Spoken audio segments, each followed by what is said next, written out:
오늘 이 시간 예배 가신 여러분들 주님의 이름으로 축복합니다.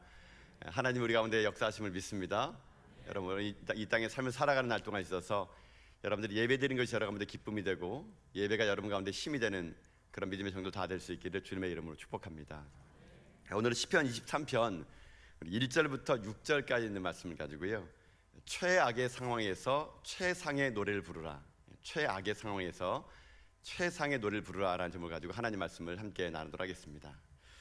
오늘 우리가 읽었던 이 시편 23편은 너무나 유명한 시편이죠. 많은 우리 믿음의 성도님들이 암송하고 때로는 이 말씀대로 여호와가 나의 목자이심을 고백하며 살아가는 인생길, 그런 시편 23편은 모든 믿음의 성도들에게는 어찌 보게 되면 아주 익숙한 시편이 바로 이 시편 23편일 것입니다. 그러나 이 시편 23편이 내막과 또 이 시편이 어떻게 쓰여진지를 좀 더 알게 되면은 우리들의 고백이, 또 우리들이 이 시편을 바라보는 관점이 좀 달라질 수도 있게 됩니다. 이 시편 23편은요 누가 쓴 거냐면은 다윗이 쓴 시가 맞습니다. 다윗이 근데 어떨 때 이 시편을 썼느냐, 이게 중요하죠.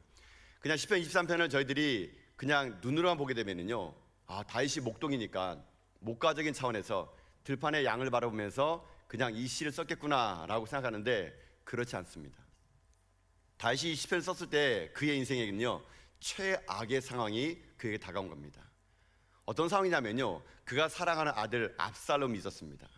근데 압살롬이 쿠데타를 일으킵니다. 백성들의 마음을 돌이키게 하고 아버지에게 반기를 들어가지고 압살롬이 어떻게 하는지 아십니까? 아버지 목에 칼을 대가지고요 지금 쿠데타를 이끌고 아버지 성으로 들어오고 있는 겁니다. 압살롬입니다. 압살롬 하여튼가, 네, 압살롬인데 근데 이게 들어오니까 이 다윗 입장에서는 어떻게 아들과 싸우겠습니까? 그 다윗이요, 그 압살롬이 군대를 이끌고 자기에게 쳐들어오는 걸 보고요, 그만 웃옷도 제대로 걸치지 못하고 손에 신발을 들고 신하들과 함께 헐레벌떡 도망가게 됩니다.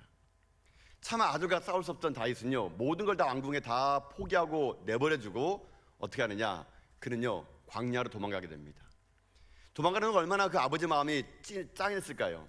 아들에게 쫓겨가는 아버지, 참 아들의 목에 칼을 댈 수 없기 때문에 그저 모든 걸 다 내려놓고 웃옷도 걸치지 못하고 손에 신발을 들고 신하들과 함께 도망가는 그 아버지의 입장에서는 참 살면서 다윗이 많은 굴곡이 있었지만 최악의 상황 속에서 다윗은 광야로 내몰게 됩니다. 아무것도 없었습니다. 다시 군사를 모으고 다시 힘을 모아서 다시 어떻게 그 성을 들어갈 것인가 계획도 없었습니다. 그가 그렇게 최악의 상황 속에 놓였을 때 그는 이 시편 23편을 고백하게 됩니다. 그래서 다윗은 최악의 상황 속에서 이 최상의 노래를 불렀기에 하나님은요 이 다윗의 노래에 맞게끔 하나님이 되어주셨습니다. 그 외 다윗은 그의 스스로 노력이 아니라 하나님이 역사하셔가지고 다윗은 다시 한번 왕권으로 복귀할 수 있는 그런 놀라운 일을 그가 경험하게 됩니다. 그 최악의 상황 속에서 불렀던 그 시편, 그게 바로 오늘 우리가 읽었던 이 시편 23편이라는 것이죠. 그럼 다윗은 이 최악의 상황 속에서 어떤 하나님을 그가 경험했기에, 어떤 하나님을 노래했기에 그의 고백이 나중에 훗날 위대한 최상의 노래가 되었을까라는 것입니다.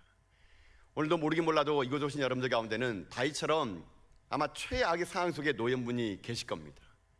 모든 것을 다 잃어버리고 모든 것을 다 손에 쥔 것이 사라져버리고 건강도 잃어버리고 관계도 끊어버리고 물질도 없는, 어찌 보면 다윗처럼 광야에 홀려 버려진 것처럼 느껴지는 최악의 상황 가운데 오늘 놓인 여러분이 있다면 오늘 이 시편의 말씀을 다시 한번 묵상하는 가운데 다윗이 최악의 상황 속에서 최상의 노래를 불렀더니 그의 하나님이 그를 최상의 자리에 높였던 것처럼 여러분 인생의 삶에도요 오늘 말씀을 통해서 여러분이 최상의 노래를 부르며 최상의 하나님을 만날 수 있는 그런 믿음의 정도를 다 될 수 있기를 주님의 이름으로 축복합니다.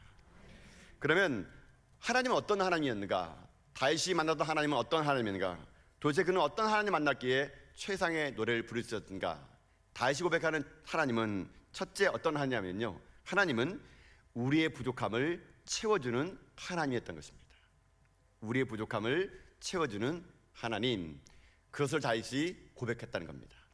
우리 오늘 말씀 1절부터 3절까지 말씀을 같이 한번 읽어보도록 할까요? 우리 시편 23편 1절부터 3절까지 말씀 읽겠습니다. 시작. 여호와는 나의 목자시니 내게 부족함이 없으리로다. 그가 나를 푸른 풀밭에 누이시며 쉴만한 물가로 인도하시는도다. 내 영혼을 소생시키시고 자기 이름을 위하여 의의 길로 인도하시는도다. 아멘. 1절에 보면 그렇게 되어 있죠. 여호와는 나의 목자이시니 내게 부족함이 없으리로다. 여러분 아멘 되십니까? 여호와가 여러분의 목자 되시니 여러분 부족함 없습니까? 아멘이 안 나오시죠? 여러분 부족한 거 다 알기 때문에 그래요. 여러분 진짜 부족하지 않으세요? 부족하시잖아요. 얼굴에 다 부족한 써 있습니다. 지금 여러분요. 얼마나 부족하면 얼굴에 막 빈티가 나잖아요. 우리 막 그냥 없다 막 없다 이렇게 막. 근데 누구는 아멘 하는 거예요. 여호와 나의 목자시니 내게 부족함이 없으리로다. 이 사람은 아멘 하는 거예요. 나는 부족한데? 그러면 내가 믿는 하나님은 이 사람 믿는 하나님과 다른가? 이 사람은 여호와는 나의 목자시니 내게 부족함이 없대요. 아멘이래요. 그러나 나는 아멘이 안 되는 거예요. 솔직히요. 나는 지금도 부족하니까. 지금도 없는데요. 아니 내가 시편 23편을 얼마나 암송하고 좋아하는데 여호와가 나의 목자신데 왜 나는 부족함이 많을까? 여러분 이런 고백이요 사실 나오는 겁니다. 여러분 여호와가 나의 목자가 되시면 분명히 부족하지 않다 그랬는데 나의 삶은 부족한 거 보게 되면은 뭔가 말씀이 나의 삶 가운데 맞지 않는다는 얘기예요. 그러나 여러분 여호와는 나의 목자신 내게 부족함이 없으리로다 라는 이 고백이 사실은요 우리의 고백은요 이렇게 고백되기를 원하는 겁니다. 어떤 고백이지 않습니까? 내게 부족함이 없는 거 보니까 당신은 나의 목자가 맞군요 라는 겁니다. 우린 그렇게 부르고 싶은 거예요. 사실은요 우리는 부족함이 없어야 그 사람이 목자예요. 부족함이 있으면 그 사람 목자가 아니에요. 그래서 우리는 이 글의 순서를 바꾸고 싶어하는 게 우리의 심리예요. 내게 부족함이 없으니 당신은 나의 목자시군요. 이렇게 고백하는 건 누구나 할 수 있는 고백입니다. 내게 부족함이 없으니까 당연히 당신은 목자가 맞겠죠. 여러분 이런 고백을요 상황의 고백이라고 합니다. 상황의 고백. 상황에 따라서 얼마든지 목자가 될 수 있고 목자가 안 되는 거예요. 상황에 따라서 내가 배부르고 넉넉하고 행복하면 하나님은 하나님이지만 만약에 내가 배고프고 힘들고 어려우면 하나님은 하나님이 아닌 거예요. 이게 바로 상황의 고백입니다. 그러나 다윗은 지금 현재 상황의 고백한 건 아니에요. 내게 부족함이 없으니까 당신 나의 목자입니다 이게 아니에요. 다윗의 고백은 어떤 고백인지 아십니까? 상황의 고백이 아니라 믿음의 고백입니다. 내게 부족함이 없습니다. 왜냐하면 당신 나의 목자이기 때문에. 당신 나의 목자이기 때문에 내 삶 가운데는요 부족함이 없을 거라고 믿습니다. 이게 다윗의 믿음의 고백이었던 것이죠. 그가 지금 광야에서 아무것도 없는 상황 속에서 이 고백을 했다는 것입니다. 만약에 다윗이 이것을요 화려한 왕궁에서 모든 걸 다 누리고 있는 왕궁에서 이 고백을 했다면요 아무도 그에게 위대한 믿음의 사람이라고 얘기 안 할 겁니다. 왜요? 왕궁에서 고백했기 때문에. 화려한 왕궁에서 여호와는 나의 목자시니 내게 부족함이 없습니다. 누가 못하겠습니까? 그건 믿음의 고백이 아니에요. 그건 누구나 할 수 있는 고백입니다. 하나님이 우리에게 요구하는 고백이 뭔지 아십니까? 부족함이 있습니다. 여전히 나는 부족해요. 여전히 나는 힘들어요. 여전히 나는 아파요. 그렇지만 여호와가 나의 목자이시니 앞으로 주님께 나를 채워줄 것을 믿습니다라는 고백을 하는 거, 이 고백이 우리에게 필요하다는 것입니다. 여러분 이런 믿음의 고백이 결국 우리에게요 목자가 되신 예수님을 만나게 해줄 수 있다는 얘기예요. 여러분 예수님께서 병을 고칠 때 꼭 고치기 전에 물어보는 게 있습니다. 내가 너를 고쳐줄 것을 믿느냐? 꼭 물어보세요. 아니 그냥 고쳐주면 되지 뭘 물어보세요. 근데 그때 사람들이요 네 믿습니다 하게 되면요 예수님이 이 말합니다. 내 믿음대로 될지어다. 그래놓고 나와버려요. 여러분 이 시간 하나님께서 우리에게 요구하시는 고백이 뭔지 아십니까? 내가 광야에 있던, 내가 골방에 있던, 내가 저 바다 끝에 있던, 내가 아무것도 없는 빈털터리 인생으로 살던, 상황이 나의 입술의 고백을요 좌지우지하는 것이 아니라 내가 믿음의 고백을 했을 때 내 환경은요 삶이 바뀌는 역사가 임하는 거, 그런 고백이 우리에게 오늘 있기를 하나님은 원하신다는 말씀입니다. 사랑하는 성도 여러분, 전 여러분들이 진정한 이 땅 가운데 하나님을 목자로 삼아가지고요 있고 없음을 떠나서 여러분들이 믿음의 고백을 통하여 진정한 목자를 만나는 그런 믿음의 종들 다 될 수 있기를 주님의 이름으로 축복합니다. 제가 이 시편 23편을 읽을 때마다 어떤 마음이 느끼냐면요 어떤 목사님이 자꾸 생각나요. 그 목사님이요 이제 설교하러 어느 교회에 간 거예요. 사람들이 많이 모이니까 긴장을 한 거예요. 긴장해가지고 이 목사님이 시편 23편을 이제 설교를 해야 됩니다. 너무 긴장한 나머지 성도님들께 여러분 1절 말씀 같이 읽읍시다 해가지고 1절 말씀 있는데 여호와는 나의 목자시니 내게 부족함이 없습니다 이래야 되는데 이분이 그만 실수해버립니다. 여호와는 나의 목자라는 말을요, 여호와는 나의 목을 자르시니 이렇게 돼버린 겁니다. 너무 긴장하니까 글자가 안 보인 거예요. 여호와는 나의 목 자르시니, 목자하시니 너무 비슷하잖아요. 이분이 여호와는 나의 목 자르시니, 세상에 목사님이 아니 여호와가 나의 목을 잘라? 성도님들이 이제 전부 다가 졸던문이 가장 번쩍 뜬 거예요. 과연 이 목사님이 다음 말을 어떻게 얘기할까? 모든 성도들이 다 그 목사님 본 거예요. 어머, 목사님 목을 잘랐대. 이 목사님 너무 긴장해가지고 야, 이거 어떻게 설교를 해야 되나? 그때 이분이요 잠깐 눈을 감았대요. 하나님 어떻게 하면 좋겠습니까? 하나님 물어봤대요. 내가 너의 목을 잘라도 너 그 다음 말을 할 수 있겠니? 내가 너의 목을 잘라도 너 내게 부족함이 없습니다, 이 고백을 할 수 있겠니?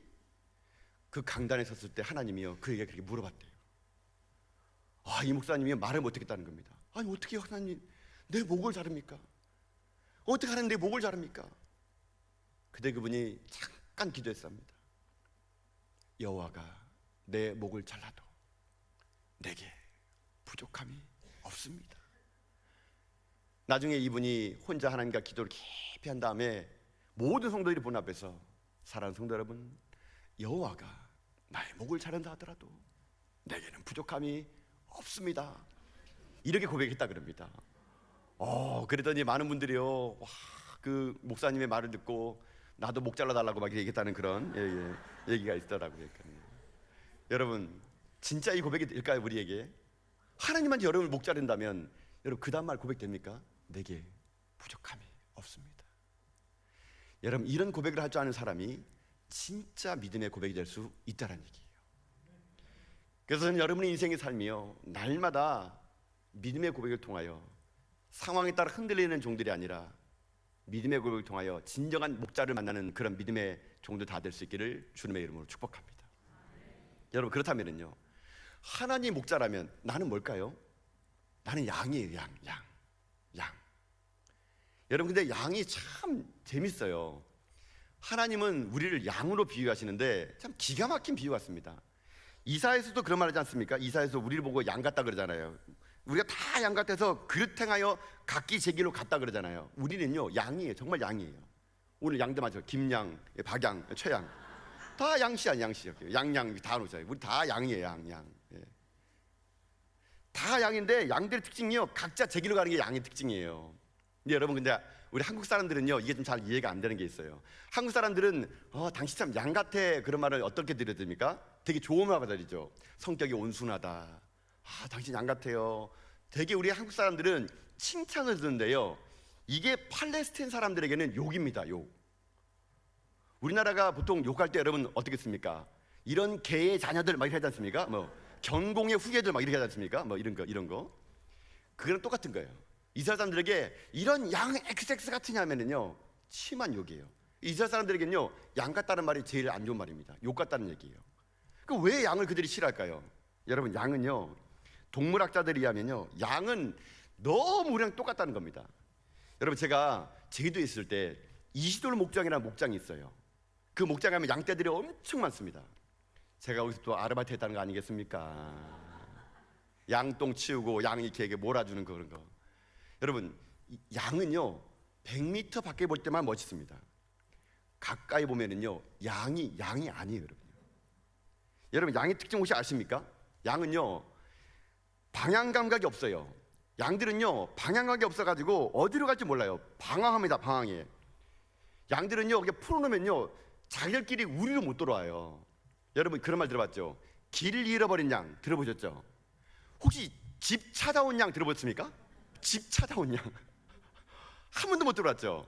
양은요 방향 감각이 없어요. 그냥 우르르 가면 우르르 가는 거예요. 양은요 정말 길 잃어버린 양들이 너무 많습니다. 방향 감각이 없는 게 양들이에요. 양들은 또 뭐냐면 시력이 안 좋습니다. 여러분 그래서 성경에 예수님이 그 말하잖아요. 내 양은 내 목자를 든다 그러죠. 이게 왜 그런지 아세요? 양은 근시예요, 근시. 앞을 못 봐요. 그래가 귀가 발달돼 있어가지고요, 양은 목자들이 소리만 듣는 거예요. 근시기 때문에 시력도 아주 안 좋아요.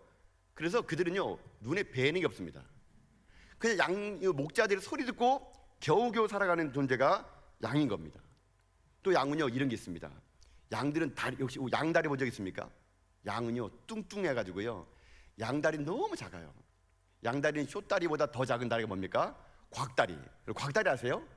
곽다리라는 것은 비누곽다리를 얘기하는 겁니다. 비누곽다리. 비누곽다리, 요만한 곽다리. 곽다리 인생. 이 곽다리 가지고 양은요, 넘어지면요, 못 일어납니다. 쇼다리 가지고 못 일어나요, 혼자요. 그게 목자재 가지고 그냥 막 이렇게 세워져야지 겨우 일어나는 동물이 양입니다. 양은 또요, 이게 하나님이 어떻게 양을 그렇게 만들었는지 아무런 자구책이 없어요. 뭐 맹수가 달려들면은 뭐 빨리 뛰기는 한다거나, 아니면 보호색을 띈다거나, 뭐 땅을 파고 들어간다거나, 뭐 이런 게 있어야 되는데 양은 아무것도 없습니다. 그냥 맹수들이 달려오면은 그냥 잡혀먹어야 돼요. 아무런 자구책이 없습니다. 어떻게 이렇게 자구책이 없는 동물인지 모르겠어요. 또 양은요, 생각보다 더럽습니다. 여러분, 양 가까이 가지 마세요. 양 가까이 가면요, 여러분 양털을 왜 깎아주는지 아세요? 양털 깎아서 양털 오지불교로 깎은 게 아니라, 양털 안 깎아주면요, 양들이 피부병을 해서 죽습니다. 여러분, 양털을 제가 한번요 드르륵 만져봤어요. 손가락에 막 낍니다. 끼어가지고 똥에 뭐 이물질에 끼어가지고 그게 피부병을 해가지고요, 양털을 이렇게 싹 벗겨보면요, 그 안에 뭐가 있는 줄 아세요? 이 벌레들이요 쿡 찍혀 있어요. 그래서 양들이 피부병이 심하기 때문에 양털을 주기적으로 안 깎아주면은 양들이 피부병으로 죽습니다. 그래서 양털을 깎아주는 겁니다. 또 양들은요, 냄새를 못 맡아요. 어떻게 된 게, 양들은 풀을 먹는데 풀 냄새를 못 맡아요. 누가 풀 냄새 맡은 줄 아세요? 개들이 풀 냄새 맡습니다. 개들이 풀 냄새 맡아줘가지고 그걸로 인도하면은 거기서 풀을 뜯어 먹어요. 한마디로 양은요, 부족함의 종합 선물 세트입니다. 그런데 성경에서는 그런 양을 누구라 그럽니까? 우리랑 똑같대요. 우리가 양이래요. 정말 그런 것 같아요. 이 양에 대한 것을 제가 쭉 봤더니만은, 양은요, 너무 부족해도 너무 부족해요. 그럼 양이 살 수 있는 길은 무엇일까요? 딱 하나예요. 목자 만나면 사는 겁니다. 양은 스스로 모든 걸 해결할 수 없기 때문에 양이 살 수 있는 길은 딱 하나예요. 목자 만나면 사는 거란 얘기예요. 여러분, 그래서 우리는 다 양 같은 존재예요. 우리가 살 길은 무엇입니까? 목자 대신 예수 그리스도, 그분을 만날 방법밖에 없다는 얘기입니다. 예수 그리스도가 우리의 목자가 되어주지 않으면 우리는요, 양 같은 존재이기 때문에 다 죽고 마는 존재예요. 그런 우리를 불쌍히 여기시사 예수님 우리의 목자가 되어주셔서 우리를 인도해 주셨기에 오늘 우리가 이 자리에 올 수 있는 거, 그게 하나님 바로 은혜라는 겁니다. 그래서 양이 하는 일은 뭔지 아세요? 양이 하는 일은 딱 하나밖에 없어요. 무조건 목자를 믿는 겁니다. 무조건 목자를 신뢰하는 거예요. 무조건 목자가 하는 대로 따라갑니다. 그러면 살 수 있습니다. 양이 스스로 자기가 이제 자구책을 마련한다고 막 복싱을 배우고 막 땅 파기를 배우고 막 그런다고 사는 거 아닙니다. 양은요, 고민하면 안 됩니다. 양은 양다워야 됩니다. 여러분, 고민하지 마세요. 여러분 고민했다고 여러분 인생 펼쳐지지 않습니다. 여러분 지금 양처럼 무슨 뭐 복싱을 배우고 땅 파는 거 배우고 훈련 배웠다고 살 수 있겠습니까? 천만의 말씀이에요. 양은요, 양다워야 됩니다. 양은 고민하면 양이 아니에요. 양은 고민하지 않습니다. 양은 그저 목자를 따라갈 뿐이죠. 여러분, 이거를 잘 알 수 있는 게 뭐냐면요, 우리 보통 아기를 보면 알 수 있죠. 여러분, 한 2살짜리 아기가, 여러분 고민하는 아기 봤습니까? 나 오늘 우유 어디서 먹지? 막 이런 거 막. 우리 오늘 우유가 오늘 좀 다네? 막 이런. 여러분 2살한 아기가 막 고민하는 아기 봤습니까? 걔는 고민 안 해요. 그냥 아무 데나 자고, 아무 데나 먹고, 아무 데나 싸고, 그냥 2살한 아이는 고민 안 해요. 그냥 막 굴러다녀요. 그럼 누가 돌봅니까? 엄마가 돌보죠. 여러분, 양이 그런 거예요. 양을 보고 싶다면 2살짜리 아이를 딱 보면 압니다. 그 여러분을 보고 싶으면 2살짜리 아이를 보면 그게 여러분이에요. 2살짜리 아이는요, 고민하지 않아요. 그냥 울고 싶을 때 울고, 먹고 싶을 때 먹고, 자고 싶을 때 자는 거예요. 누구를 믿는 겁니까? 2살짜리 아이는 엄마를 믿는 거죠. 엄마가 있으니까.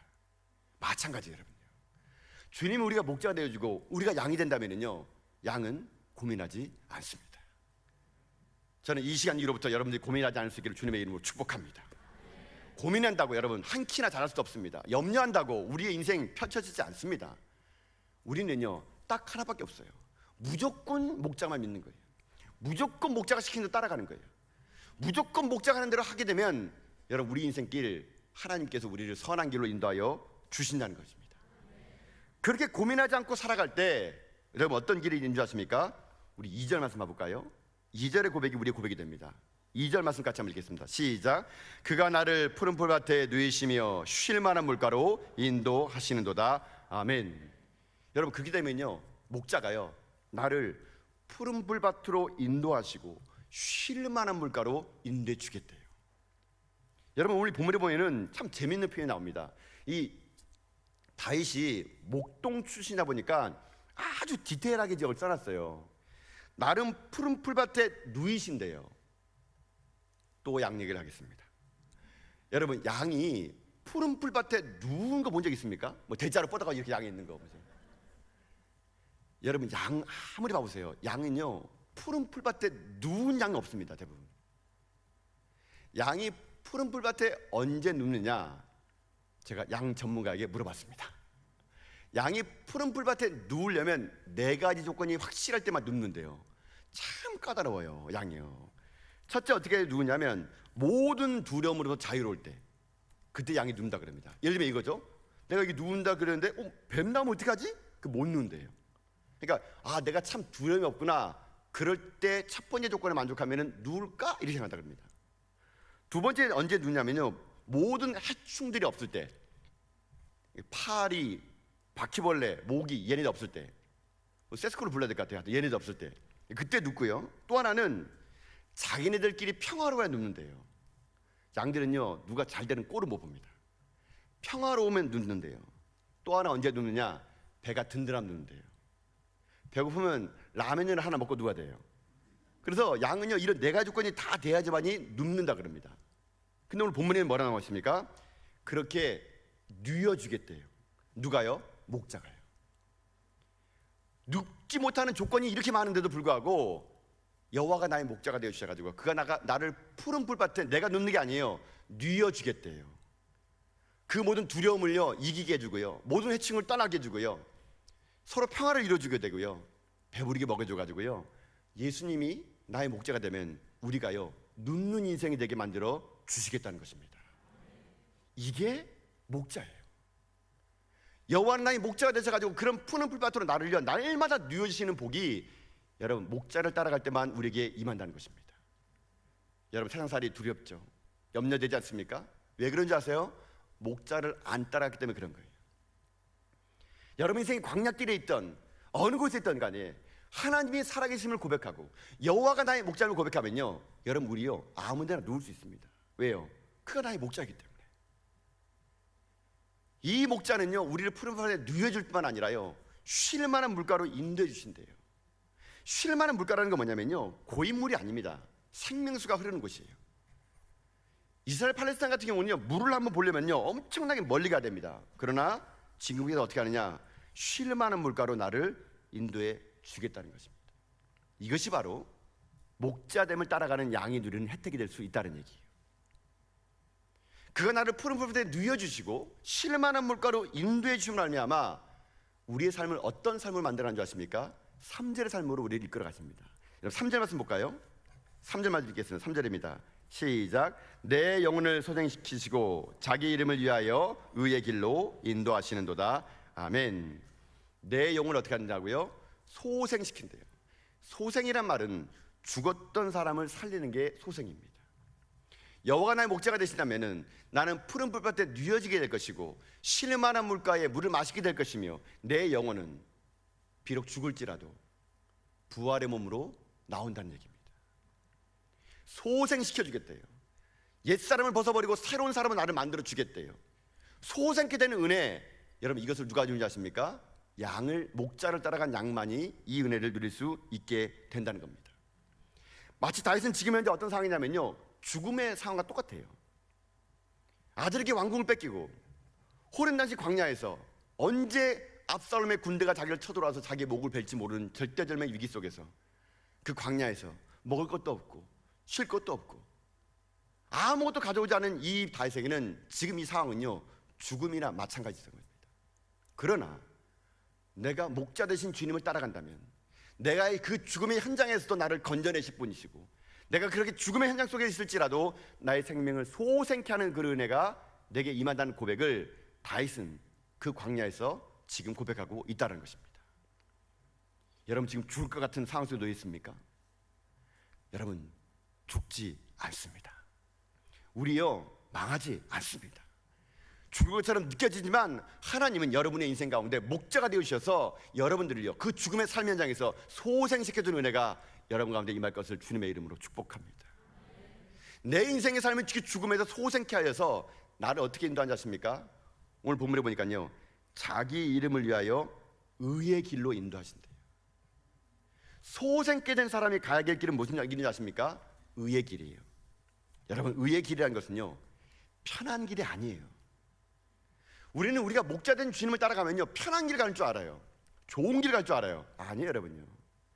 하나님 우리를 인도하시는 길은 편한 길, 좋은 길이 아니에요. 어떤 길이냐? 의의 길. 다른 말로 하면은 바른 길을 걷게 하여 준다는 얘기입니다.